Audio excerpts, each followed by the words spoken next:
warahmatullahi wabarakatuh. Bersama saya Anis Farina binti Arfan daripada rancangan Berita BPSP. Baru-baru ini, negara Malaysia dan juga seluruh dunia telah digemparkan dengan satu wabak penyakit baharu yang dikenali sebagai coronavirus 19. Disebabkan itu, negara Malaysia telah menjalankan inisiatif dengan mengadakan Perintah Kawalan Pergerakan atau lebih dikenali sebagai PKP bermula daripada tarikh 18 Mac 2020 sehingga ke satu tarikh yang akan ditetapkan kemudian. Disebabkan itu, sektor ekonomi di negara Malaysia telah jatuh merudum kerana ramai rakyat Malaysia yang tidak dibenarkan untuk keluar bekerja pada waktu ini. Sektor sayur-sayuran di negara kita juga telah terkena tempias kerana telah berlakunya lambakan sayur seperti yang kita lihat di Cameron Highland, di Petaling Jaya dan juga di tempat-tempat yang terdapat di Malaysia.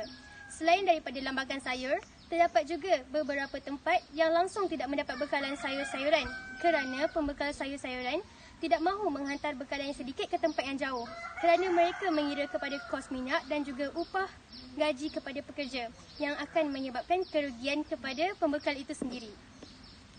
Lambakan sayur-sayuran juga boleh terjadi kerana ramai rakyat Malaysia yang tidak mahu untuk keluar membeli barang pada setiap hari kerana mereka memikirkan tentang kesihatan mereka, menyebabkan sayur-sayuran dan juga barang-barangan yang dijual di kedai tidak habis dijual pada hari tersebut.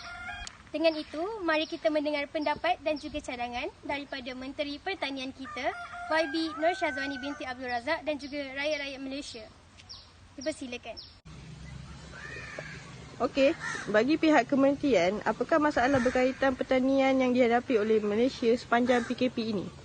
Okey, seperti yang kita tahu, sepanjang tempoh PKP beberapa bulan ini, ramai rakyat Malaysia yang tertanya-tanya dan bimbang akan bekalan makanan, adakah bekalan makanan di Malaysia ini mencukupi. Jadi bagi apa yang saya jawab adalah memang kita ada bergantung kepada pihak luar negara untuk import makanan kepada kita, seperti kita juga ada mengimport makanan daripada negara China, negara India dan Thailand misalnya. Jadi apa yang saya boleh katakan, bekalan makanan di Malaysia mencukupi kerana walaupun kita menghadapi masalah-masalah untuk mengimport makanan daripada luar, kerana sepanjang tempoh pandemik COVID-19 ini memang satu negara, satu dunia sebenarnya mengalami lockdown, mengalami tempoh lockdown.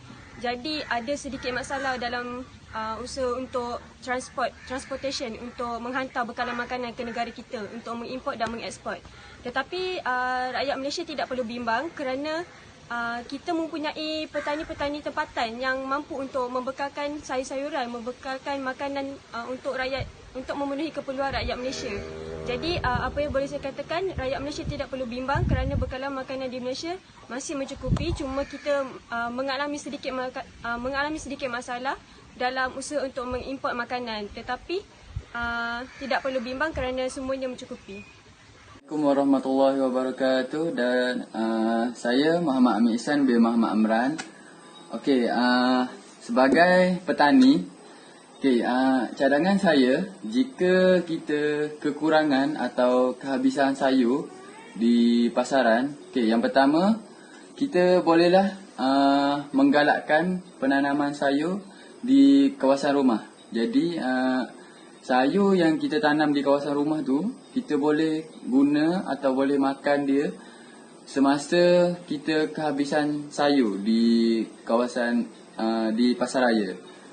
Okey, cadangan yang kedua ialah pihak kerajaan boleh mengadakan kempen di mana pembelian sayur di pasaran adalah secara terhad dan pengguna boleh membeli sayur jika perlu sahaja. Okey, sebagai contoh, jika stok sayur bayam berkurangan, maka setiap orang boleh membeli dengan jumlah yang tertentu sahaja. Tidak boleh membeli secara borong atau dengan jumlah yang banyak sekaligus. Okey, itu sahaja daripada saya. Terima kasih. Assalamualaikum warahmatullahi wabarakatuh dan salam sejahtera. Saya sebagai rakyat Malaysia dan juga pengguna kepada produk hasil pertanian iaitu sayur-sayuran ingin menyuarakan dua cadangan, iaitu cadangan saya yang pertama ialah menggalakkan pengeluaran sayur-sayuran di dalam tin. Okey, kaedah pengertian ini sebenarnya amat bagus kerana ia dapat membantu sayur-sayuran tersebut tahan lebih lama dan juga penggunaannya lebih efisien. Okey, kenapa penggunaannya lebih efisien? Okey, kerana sebarang agensi-agensi ataupun pekilang-pekilang yang mengeluarkan produk sayuran dalam tin ni boleh membuat inovasi dengan menghasilkan sayur-sayuran sama ada dalam bentuk paste, dalam bentuk rempah, dalam elemen sup dan juga sebagainya. Dan yang kedua, cadangan saya bagi isi rumah seperti suri rumah tangga, jika mereka membeli sayur-sayuran dalam kuantiti yang banyak. Okay, boleh dikatakan kebanyakan isi rumah di Malaysia ini berlakunya lambakan sayur-sayuran sehingga berlakunya pembaziran, terdapat ada yang buang dan sebagainya.